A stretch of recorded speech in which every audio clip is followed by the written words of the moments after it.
Before we get into how to create a calorie deficit in the next lesson, I want to take a moment to talk to you about the size of your deficit and why it matters.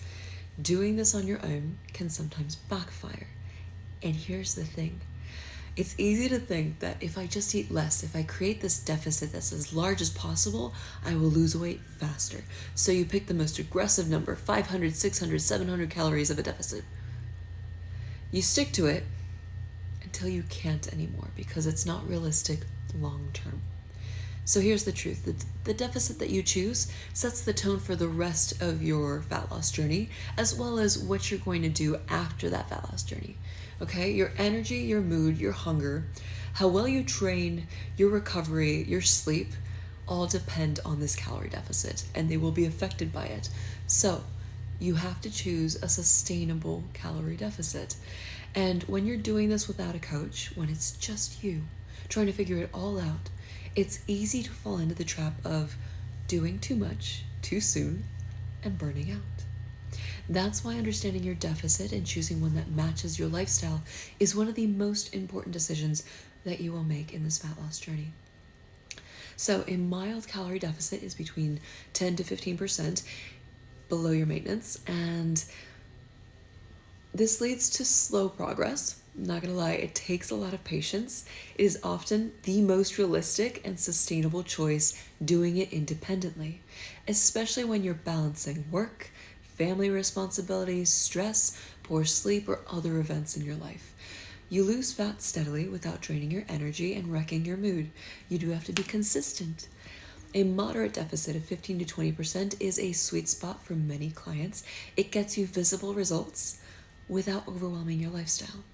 It can be a challenge, but if you work smart, which is something that I will teach you in this program, then it is manageable and you will have the support that you need.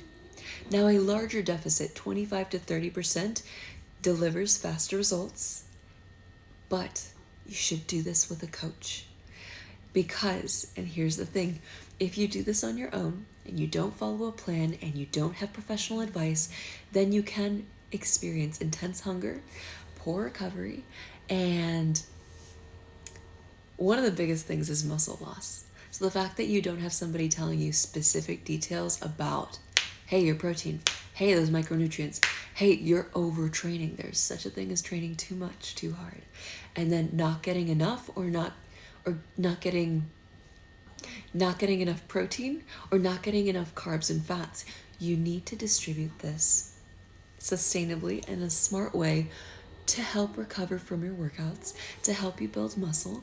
And again, the most aggressive approach should be done with a coach, working with you, guiding you, and being able to explain everything that's going on and coaching you through difficult moments. So when you're doing this alone, you don't have a coach, you are your own coach, you're your own cheerleader, you're trying to figure out what it is that you don't know. So even though you're doing this program, I highly recommend that you go to the mild or moderate approach.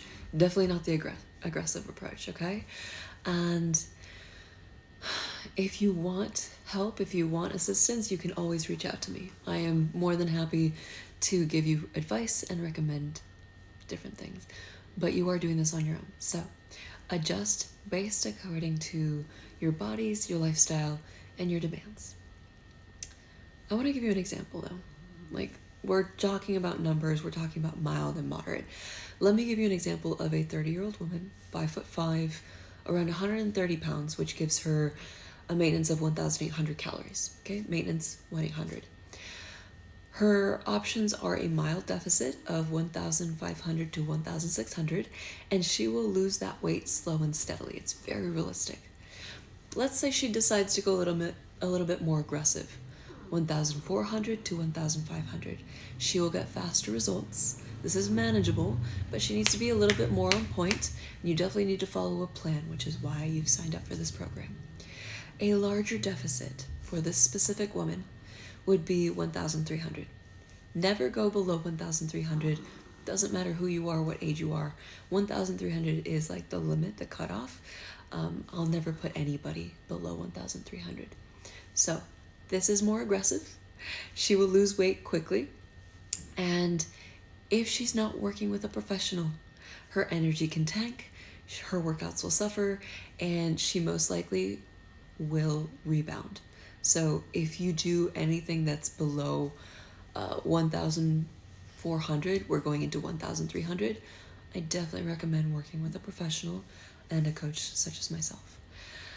Other than that, these are the basics. I want you to really look at the math and don't just take the numbers. Look at those numbers as what you're sacrificing and how consistent can you be. Not just for 2 weeks, but for 4 to 8, maybe even 12 weeks, depending on how much fat you would like to lose. If you cannot maintain a large deficit, a moderate deficit of 15 to 20%, then go the moderate way, the mild way. Again, this is a lifestyle change. So, if you choose to go the aggressive route, the higher number, just know that maybe that lifestyle is not sustainable and that it's a quick fix, another fad diet. So again, be realistic.